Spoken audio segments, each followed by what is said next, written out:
with my weekly Torah portion, week 20. And then I did one on the biblical new moons, because we are actually, as grafted in Israelites, that we've been grafted into the nation of Israel, we are commanded to observe and celebrate the new moons, which is the beginning of each month.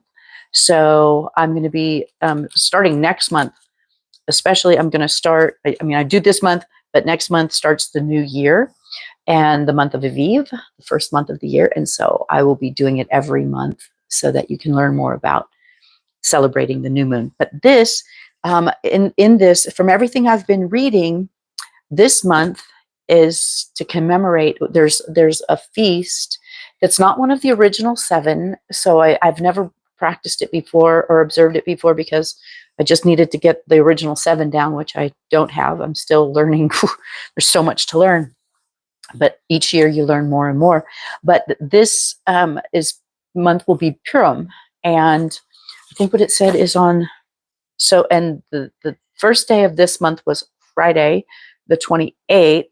So then you count. Let's see here. Go back. Kodesh Adar, and it says that it's on, I think, the 14th, 13th, and 14th. Oh well, darn it.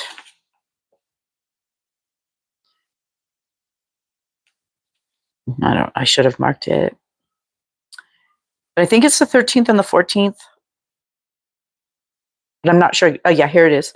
The 14th day of the month and the 15th. So the 14th and the 15th of Adar. So if Monday or if Friday was the first day, and some say it was Saturday, the 1st of March. So it would be it'd either be the 13th and 14th, or the 14th and 15th.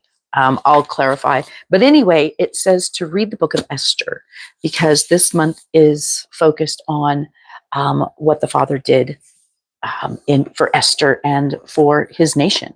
So Esther 1, it came to be in the days of Ahasuerus. He is the Ahasuerus who reigned from India to Cush, 127 provinces. In those days, when sovereign Ahasuerus sat on the throne of his reign, which was in the citadel of Shushan, that in the 3rd year of his reign, he made a feast for all of his officials and servants, and the power of Persia and Media and the nobles and the princes of the province were before him. When he showed the riches of his esteemed reign and the splendor of his excellent greatness for many days, 180 days, that was a long party. And when these days were completed, the sovereign made a feast lasting 7 days. Oh, okay. He just showed off his greatness and then had a feast for all the people who were present in the citadel of Shushan, from great to small, in the courtyard of the gardens of the sovereign's place. White and blue tapestries were fashioned with cords of fine linen and purple on silver rods and marble columns. The couches were of gold and silver on a mosaic pavement of porphyry marble, mother of pearl, and black marble. And they served drinks in golden vessels, and vessels being different from one another, with much royal wine, according to the hand of the sovereign. And drink was according to the law, no one was compelled. For so the sovereign had ordered all the officers of his house that they should do according to each one's pleasure.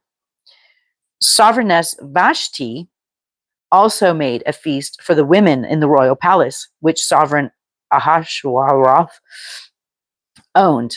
And the 7th day, when the heart of the sovereign, please forgive me, we've got bad allergies, and I had to bring in a bunch of daffodils, and I'm not sure if that was a great idea. I've got all kinds of daffodils growing out there, so I brought some in and put them in a basin. I'm wondering if that's what's affecting us, that and the buckeye that's starting to grow. Always gets me every year, so now I lost my place. On the 7th day, when the heart of the sovereign was glad with wine, he ordered Mehuman, Biztha,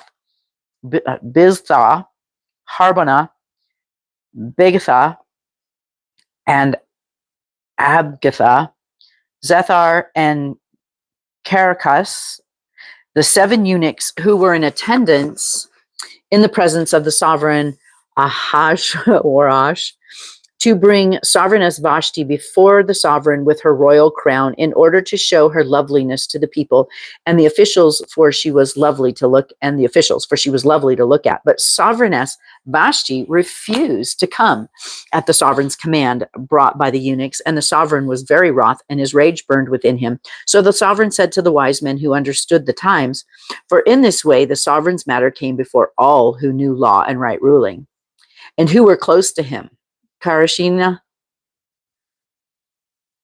Shethar, Admatha, Tarshish, Marish, Marsina, Memucan, and 7 princes of Persia and Media, who saw the sovereign's face, who sat first in the reign. According to the law, what is to be done to sovereigness Vashti, because she did not perform the command of the sovereign Ahasuerus through the eunuchs? And Memucan answered before the sovereign and the princes, Sovereigness Vashti has misbehaved not only toward the sovereign, but also toward all the princes and all the people who are in all the provinces of sovereign Ahasuerus. For the matter of the sovereigness shall go forth to all women and make their husbands despised in their eyes when they say, Sovereigness Ahasuerus commanded Sovereigness Vashti to be brought in before him, but she did not come. And this day the princess of Persia and Media shall say to all the sovereigns and officials that they have heard the matter of the sovereigness with plenty of scorn and wrath. If it please the sovereign, let a royal decree to go out from him, and let it be recorded in the laws of the Persians and the Medes, so that it does not pass away, that Vashti shall come no more before the sovereign Ahasuerus, and let the sovereign give her royal position to another who is better than she. And the sovereign decreed, which he makes shall be proclaimed throughout all his rule, great as it is, and all the wives given esteem to their husbands, both great and small. And the word was good in the eyes of the sovereign and the princes, and the sovereign did according to the word of Memucan. So he sent letters to all the sovereigns, princes, and to each province in its own writing, and to every people in their own language, that each man should be master of his own house and speak in the language of his people. After these events, when the wrath of sovereign Ahasuerus had ceased, he remembered Vashti, what she had done, and what had been decreed against her. Then the sovereign servant who also attended him, let lovely young maidens be sought for the sovereign, and let the sovereign appoint officers in all the provinces of his reigns, and let them gather all the lovely young maidens to the sorry.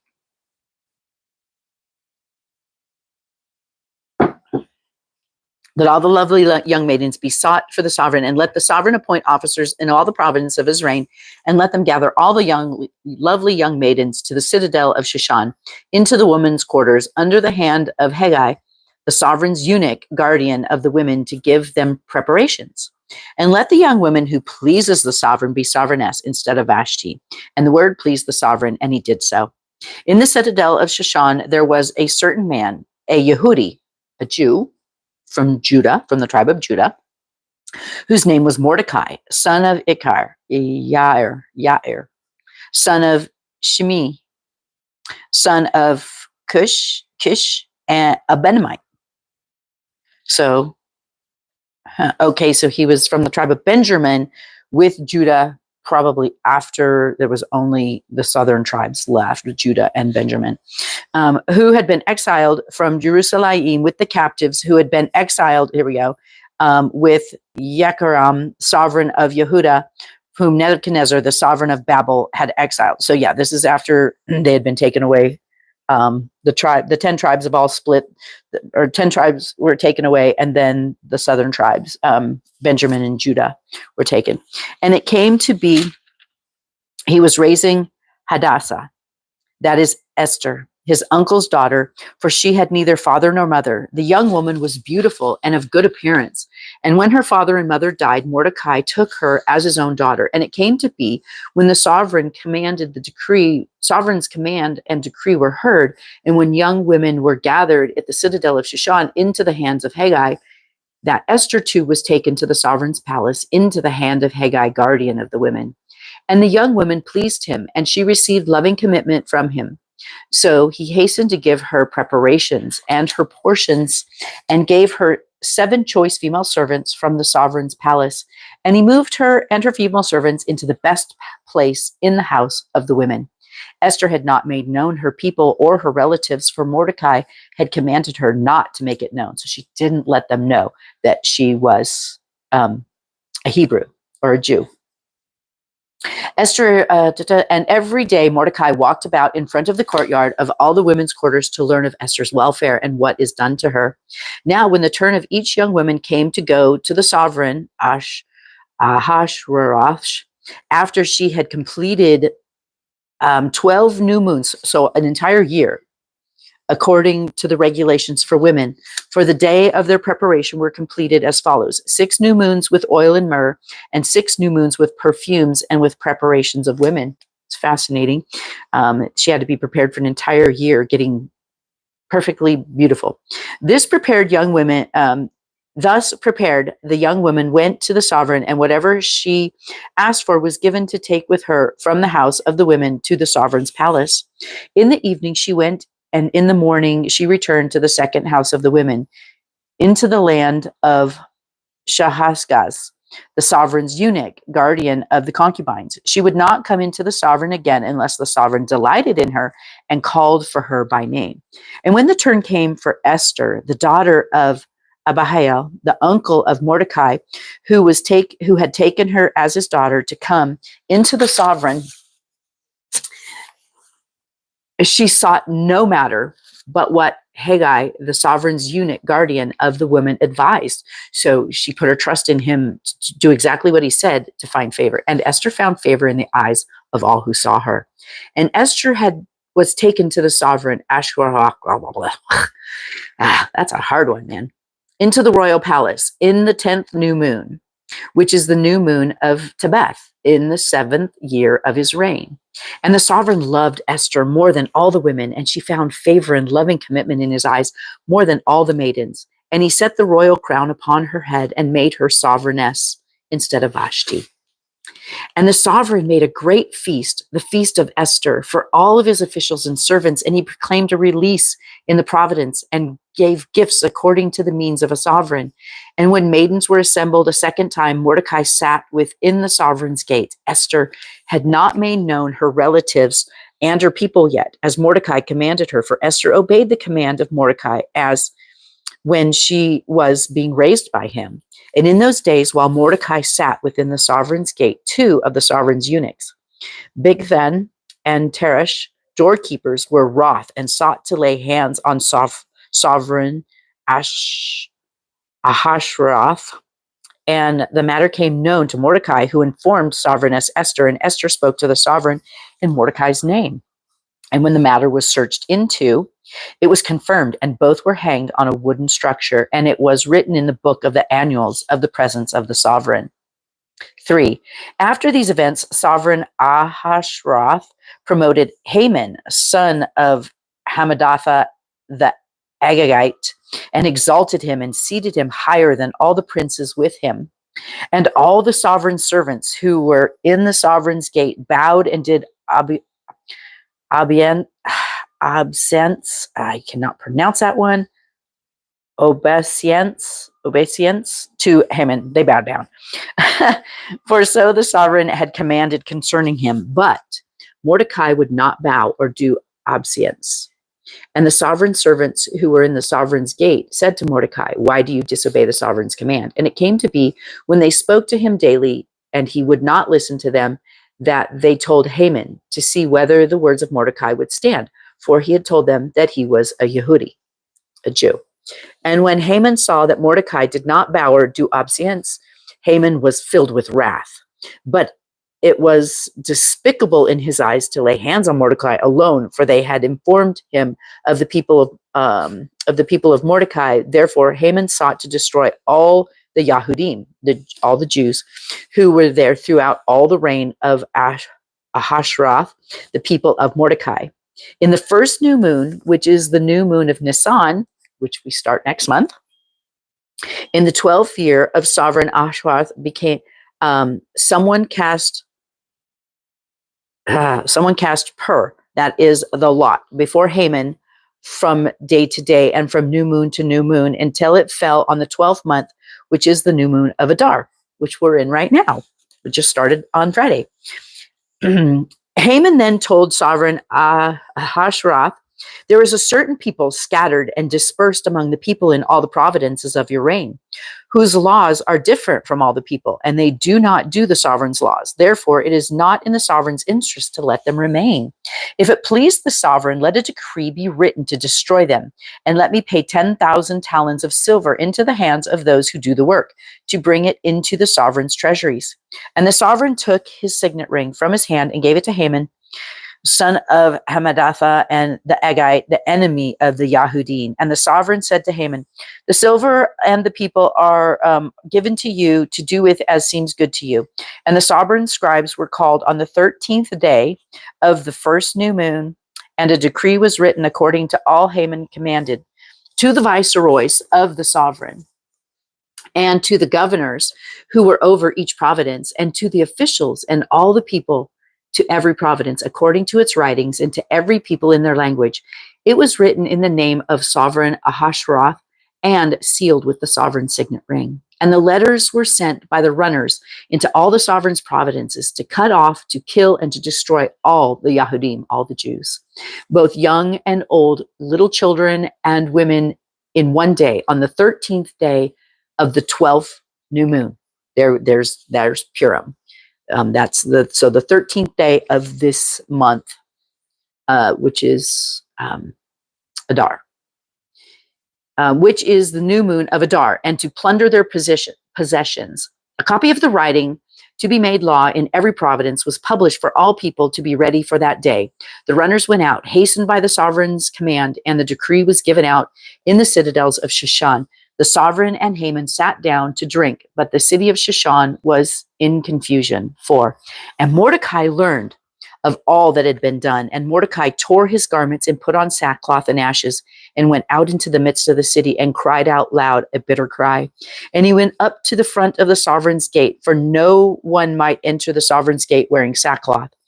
In every province where the sovereign commanded, the decree came, there was a great mourning among the Yahudim, and fasting and weeping and wailing, and many lay in sackcloth and ashes. And Esther's young women and eunuchs came and told her, and the sovereigness was deeply pained, and sent garments to Mordecai to wear, and to take away his sackcloth from him, but he refused. And Esther called Hathach, one of the sovereign's eunuchs, whom he had appointed to attend to her, and she gave him command concerning Mordecai to learn what and why this was. And Hathach went out to Mordecai to an open space of the city in front of the sovereign's gate. And Mordecai told him all that befell him, and all about the silver that Haman promised to pay into the sovereign's treasury to destroy the Yahudim. And he gave him a copy of the written decree to destroy them, which was given at Shushan, to show it to Esther and explain it to her, and to command her to go into the sovereign to make supplication to him and to plead before him for her people. And Hathach came and told Esther the words of Mordecai. And Esther spoke to Hathach and gave him a command for Mordecai. All of the sovereign's servants and the people of the sovereign's province know that any man or woman who goes into the inner court to the sovereign who has not been called, he has but one law, to be put to death, except the one to whom the sovereign holds out the golden scepter, who then shall live. But I have not been called to come into the sovereign's these 30 days. And they declared to Mordecai the words of Esther. And Mordecai commanded them to answer Esther, do not think within yourself to escape in the sovereign's palace any more than all of the other Yahudim.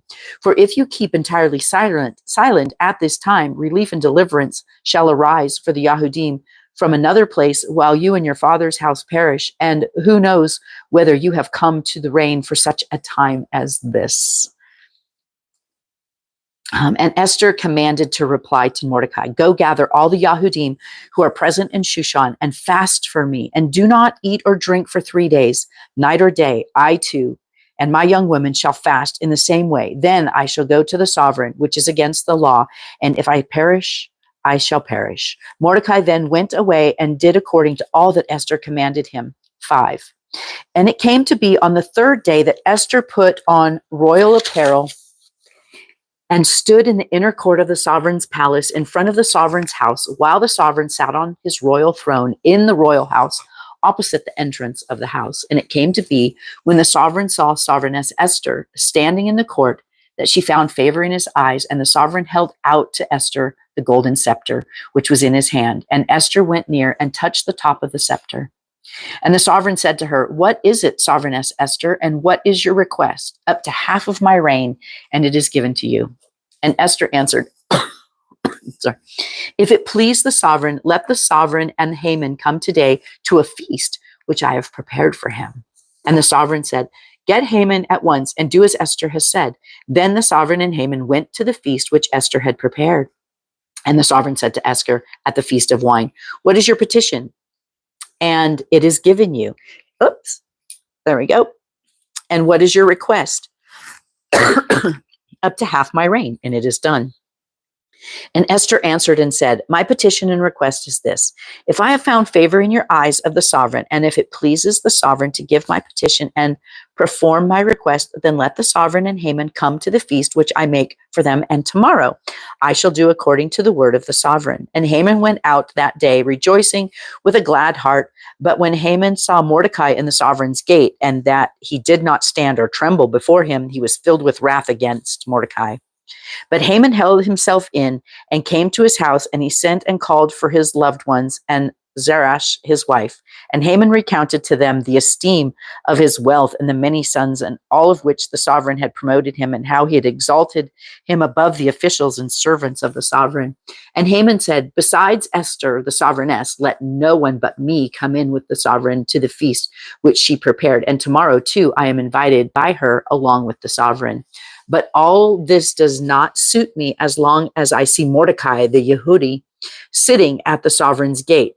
So his wife Zereth and all of his loved ones said to him, let a wooden structure be made 50 cubits high, and in the morning speak to the sovereign that Mordecai be hanged on it, and go with the sovereign to the feast rejoicing. And the word pleased Haman, and he had the wooden structure made. 6. On that night, the sleep of the sovereign fled, and he commanded to bring the book of the records of the annuals, and they were read before the sovereign. And it was found written that Mordecai had told of Begathantha and Teresh, 2 of the sovereign's eunuchs, the doorkeepers, who had sought to lay hands on the sovereign Ashurath. Then the sovereign said, what has been done in value or in greatness to Mordecai for this? And the sovereign's servants who attended him said, naught has been done for him. And the sovereign said, who is it in the court? Now Haman had come into the outer court of the sovereign's palace and spoke to the sovereign to hang Mordecai on the wooden structure that he had prepared for him. And the sovereign's servant said to him, look, Haman is standing in the court. And the sovereign said, let him come in. And when Haman came in, the sovereign asked him, what is to be done for the man whom the sovereign delights to value? Now Haman thought in his heart, whom would the sovereign delight to value more than me? And Haman answered the sovereign, for the man whom the sovereign delights to value, let a royal robe be brought, which the sovereign has worn, and a horse on which the sovereign has ridden, one with royal crest placed on its head. And let the robe and the horse be given into the hand of the one of the sovereign's most noble princes. Let them dress the man whom the sovereign delights to value, and make him ride on horseback through the city square, and proclaim before him, thus it is done to the man whom the sovereign delights to value. And the sovereign said to Haman, hurry, take the robe and the horse as you have spoken, and do so for Mordecai, the Yehudi, who sits in the sovereign's gate. Let no word fail of all that you have spoken. And Haman took the robe and horse and robbed Mordecai and led him on horseback robed Mordecai and led him on horseback through the city square and proclaimed before him, "Thus it is done to the man of the sovereign who delights to value." Then Mordecai went back to the sovereign's gate, but Haman hurried to his house, mourning and with a covered head. And when Haman related to his wife Zerah and all his loved ones all that had befallen him, his wise men and his wife Zerah said to him, "If Mordecai, before whom you have begun to fall, is from the seed of the Yehuda, you are not going to prevail against him, but certainly fall before him." While they were still speaking with him, the sovereign's eunuchs came and hurried to bring Haman to the feast which Esther had prepared. 7. And the sovereign and Haman came in to drink with sovereigness Esther. And again, on the second day, at the feast of wine, the sovereign said to Esther, "What is your petition, sovereigness Esther?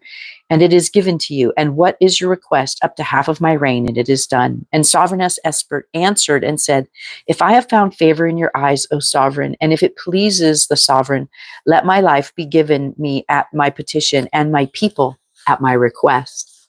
For we have been sold, my people and I, to be cut off and to be killed and to be destroyed. And if we had been sold as male and female slaves, I would have kept silent, although the adversary could not make up for the sovereign's loss." The sovereign Ashwahath asked sovereigness Esther, "Who is he and where is he whose heart is set to do so?" And Esther said, "The adversary, the enemy, is the evil Haman." Then Haman was afraid before the sovereign and the sovereigness. And the sovereign, arising in his wrath from the feast of wine, went into the palace garden, and Haman remained before sovereigness Esther, pleading for his life, for he saw that the evil had been decided against him by the sovereign. And when the sovereign returned from the palace garden to the place of the feast of wine, Haman was falling on the couch where Esther was. Then the sovereign said, "Also to ravish the sovereigness while I am in the house?" As the word left the sovereign's mouth, they covered Haman's face. And Harbonah, one of the eunuchs, said to the sovereign, "Also see the wooden structure 50 cubits high, which Haman made for Mordecai, who spoke good on behalf of the sovereign, is standing at the house of Haman." And the sovereign said, "Impale him on it." And they hanged Haman on the wooden structure that he prepared for Mordecai, and the sovereign's wrath abated. I just realized here, hang, I'm thinking all along that he's being like hanged by rope, a gallows, but no, he's being impaled on wood and then hangs there, his dead body. Interesting, because they also say that Yeshua was actually impaled on a stake. So anyway, on that day, sovereign Ashroth gave to sovereigness Esther the house of Haman, adversary of the Yahudim. And Mordecai came before the sovereign, for Esther had explained what he was to her. And the sovereign took off his signet ring, which he had taken from Haman, and gave it to Mordecai. And Esther appointed Mordecai over the house of Haman. And Esther spoke to the sovereign again, and fell down at his feet, and begged him with tears to put an end to the evil.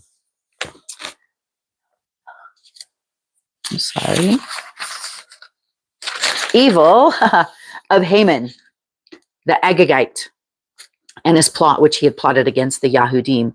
And the sovereign held out the golden scepter towards Esther, and Esther arose and stood before the sovereign and said, "If it pleases the sovereign, and if I have found favor in his sight, and the matter is right before the sovereign, and I am pleasing in his eyes, let it be written to bring back the letters, the plot by Haman, son of Hammedatha, the Agagite, which he wrote to destroy the Yahudim who are in the sovereign's providences. For how could I bear to see an evil coming to my people, or how could I bear to see the destruction of my relatives?" And the sovereign Ahasuerus said to the sovereign Esther and to Mordecai, the Yehudi, "Look, I have given Esther the house of Haman, and they have hanged him on the wooden structure because he laid his hand on the Yahudim. Now, you write on behalf of the Yahudim as it pleases you in the sovereign's name, and seal it with the sovereign's signet ring. For a letter which is written in the sovereign's name and sealed with the sovereign's signet ring, no one turns back." So the sovereign scribes were called at the time in the 3rd new moon, which is the new moon of Siwan, on the 20th day, and it was written according to all that Mordecai commanded to the Yahudim and to the viceroys and the governors and the princes and the providences of India to Cush. 127 providences, to every province in its own writing, to every people in its own language, to the Yahudim in their own writing and in their own language. And he wrote in the name of the sovereign Ahasuerus, and sealed it with the sovereign signet ring, and sent letters and runners on horseback, riding on royal horses bred from speedy mares, that the sovereign has granted to the Yahudim who were in every city to be assembled and stand for their lives, to cut off, to kill, and to destroy all the power of the people or province that would distress them, little children and women, and to plunder their possessions. On one day, in all the providences of sovereign Ahasuerus, on the 13th day of the 12th new moon, which is this month, which is the new moon of Adar, the copy of the writing to be made law in every province was announced to all the people, so that the Yahudim would be ready on that day to be avenged of their enemies. The runners riding on the royal horses went out, hastened and pressed on by the sovereign's command, and the decree was given out in the citadel of Shishon. And Mordecai went out from the presence of the sovereign, wearing royal garments of blue and white, with a great crown of gold and a garment of fine linen and purple. And the city of Shishon rejoiced and was glad. For the Yahudim there was light and gladness and joy and value. And in every province and in every city where the sovereign's command and decree came, the Yahudim had joy and gladness, a feast and a good day. And many people of the land were becoming Yahudim, for the fear of the Yahudim had fallen upon them. 9. And in the 12th new moon, that is the new moon of Adar, on the 13th day, when the sovereign's command and his decree came to be done, on the day that the enemies of the Yahudim had waited to overpower them, it turned around so that the Yahudim overpowered those who hated them. The Yahudim assembled in the cities throughout all the provinces of sovereign Ahasuerus to lay hands on those who sought their evil, and no one stood against them, because fear of them fell upon the people. And all of the officials of the provinces and viceroys of the governors and all the doings of the sovereign's work helped the Yahudim, because the fear of Mordecai fell upon them. For Mordecai was great in the palace of the sovereign, and his report spread unto all the provinces. For this man Mordecai became greater and greater. And the Yahudim struck all of their enemies with the stroke of the sword, with killing and destruction, and did what they pleased to those who hated them. And in the citadel of Shishon, the Yahudim killed and destroyed 500 men. And in Persia, and Dalphon, and Aspratha, and Poratha, and Adalia, and Aradatha, and Paramasha, and Arisi, and Aridia, and Weazatha, the 10 sons of Haman, sons of Hamadatha, the enemy of the Yahudim, they killed, but they did not lay hands on the plunder.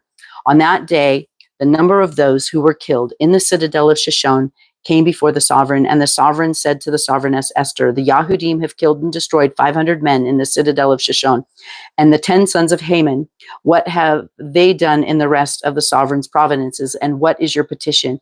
And it is given to you. And what is your further request? And it is done. And Esther said, if it pleases the sovereign, let it be given to the Yahudim who are in Shishon to do again tomorrow according to today's decree. And let Haman's 10 sons be hanged on the wooden structure. And the sovereign commanded this to be done. And the decree was given in Shishon, and they hanged Haman's 10 sons. And the Yahudim were in Shishon, who assembled on the 14th day of the new moon of Adar, and they killed 300 men of Shishon, but they did not lay hands on the plunder. And the rest of the Yahudim in the sovereign's provinces assembled and stood for their lives to get rest from their enemies and to kill 75,000 of their enemies, but they did not lay hands on the plunder. That was on the 13th day of the new moon of Adar, and the 14th day they rested in it and made it a day of feasting and gladness. So that's where Purim comes in.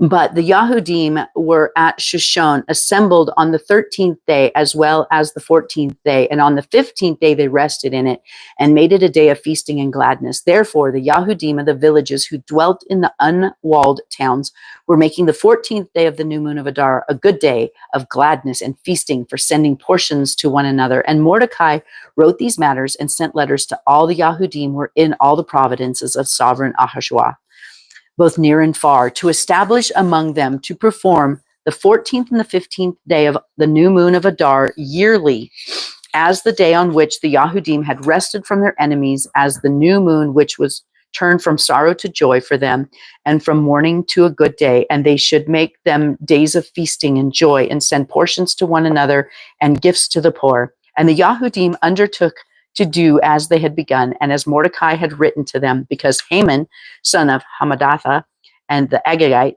the adversary of all the Yahudim, had plotted against the Yahudim to destroy them, and had cast her, that is, the lot, to crush them and to destroy them. But when she came before the sovereign, he commanded by letter that his evil plot, which Haman had plotted against the Yahudim, should return on his own head, and that he and his sons should be hanged on the wooden structure. Therefore, they call these days Purim, after the name Pur.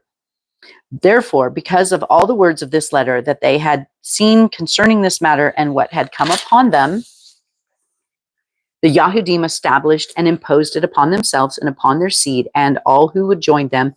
Without fail, they should perform these 2 days every year according to the writings at their appointed time, and that these days should be remembered and performed throughout every generation, every clan, every province, and every city, and that these days of Purim should not fail among the Yahudim, and that the remembrance of them should not cease from their seed.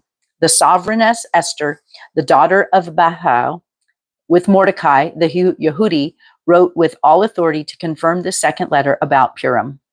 And Mordecai sent letters to all of the Yahudim, to the 127 provinces of the reign of Ashtaroth, words of peace and truth, to establish these days of Purim at their appointed times, as Mordecai, the Yehudi, and the sovereigness Esther had established for them, and as they established for themselves and their seed, concerning the matter of their fasting and lamenting. And the decree of Esther established these matters of Purim, and it is written in the book. 10. And the sovereign Ashtaroth laid compulsory labor on the land and the islands of the sea, and all the acts of his power and his might, and the exact account of greatness of Mordecai, with which the sovereign had made him great, are not they not written in the book of the annuals of the sovereigns of Media and Persia. For Mordecai the Yehudi was second to sovereign Ashtaroth, and great among the Yahudim, and pleasing to his many brothers, seeking the good of his people, and speaking peace to all his seed. Super cool. And real quick, in here, let's see. This is the Book of Holidays. It's a family guide to the Book of the Holidays. And I wanted to see, because I wanted to just kind of give an idea about Purim. And the spring holidays, let's see. Oh, it's Passover. Oh, so it would be one of the last, maybe not. No, this is just the main Shavuot, Passover, unleavened bread. Let's see here. Feast of Tabernacles, post-Mosaic. Okay. Hanukkah, Purim. Purim is on 4/17.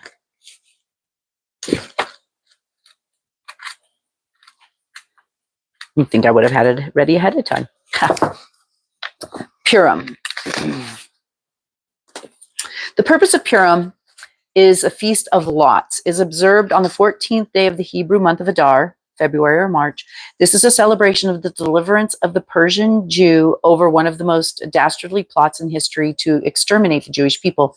The Book of Esther in the Old Testament tells the story of how the beautiful Jewish woman Esther Hadassah and her cousin Mordecai thwart the evil Haman, who plots to massacre the Jews. So we basically just went through that. It says here, imagine the parallel. Think about how you would feel in a similar situation would happen to Christians in America today. What if a nation decided all Christians should be destroyed just because there are certain people scattered around the country who keeps laws other than the state laws, and they are separated from the normal people because of their radical religious beliefs? Esther 3:8.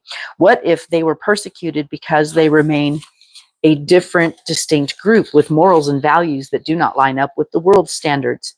Not just persecuted, the entire group receives the death sentence. Maybe it would wake up some worldly learning Christians.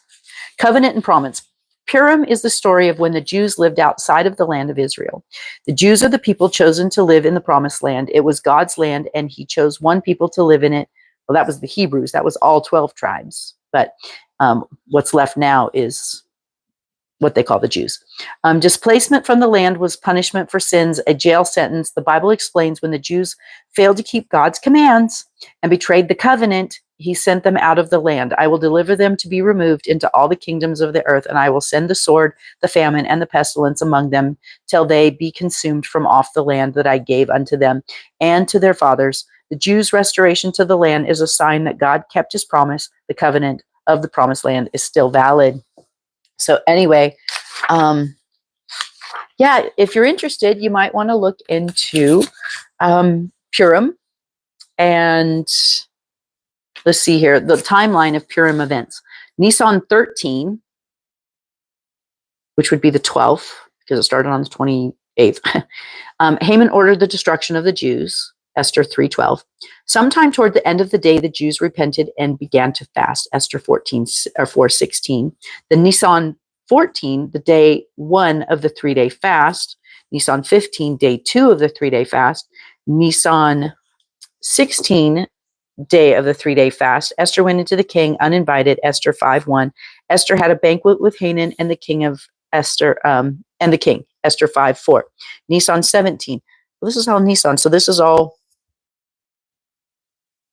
11th month. And so as Nisan 17, Esther had the second banquet with Haman and the king, Esther 5:8. Adar 13 is decided to be the day for the destruction of the Jews. Esther 3:13. Haman plans are spoiled. So that's why we celebrate, because his plans were spoiled. So yeah, if you let me know your thoughts. We're gonna this book kind of helps suggestions for celebrating Purim. Get together with friends and families for a Purim party. Let the children dress up as characters found in the scroll of Esther: King Ahasuerus, Vashti, Queen Esther, Mordecai, and evil Haman. Use Groger's instructions later in this section and serve Hamanantatha cookies. Gifts to others. I can get behind this. I like giving food gifts because that's what I do most, is make food. But anyway, they've got a centerpiece, symbolism of the centerpiece, scepter craft. This is actually a really cool book if you've got kids, because it has all kinds of activities in here to teach you how to observe and celebrate the feast. Grogers are noisemakers used during the reading of the Megillah. You can make a simple groger by just putting a few dried beans in a pill bottle, or spend some time making special personalized grogers. You will need juice cans, jingle bells, scissors, adhesive, back paper. And so you kind of just make like a little noisemaker thing. So anyway, and then it has recipes for the cookies. I might make that for the kids. And Esther's banquet bars. So it's even got paper dolls in here. How cool. So anyway, yeah, I thought we are going to, this year, I'd really like to celebrate, well, this is the end of the year, but this coming year, I'd like to celebrate the other feasts as well as the 7. So we're going to celebrate Purim. So that is the Book of Esther, all about Purim. That's coming up on the 12th and 13th of this month, I think. And so thank you for joining me. Be blessed.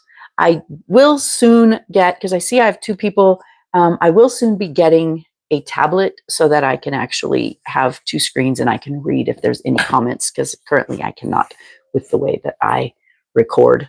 And me and my home are technically challenged. So that's why I do lives, because it doesn't take up any space on my devices. But I'm going to hopefully be getting a new phone and a new tablet. So hopefully I can work things out a little bit better. And my daughter-in-law is going to be teaching me how to, she has a app where she is going to teach me how to edit videos. So my videos might get a little bit better, but who knows? So bless you. Thank you for joining me, and have a wonderful week. And let me know if you're going to celebrate Purim and what your plans are for Purim. and let's have a discussion. Let's have a discussion on it, because I'd love to learn other people's thoughts. So have a great day. Bye.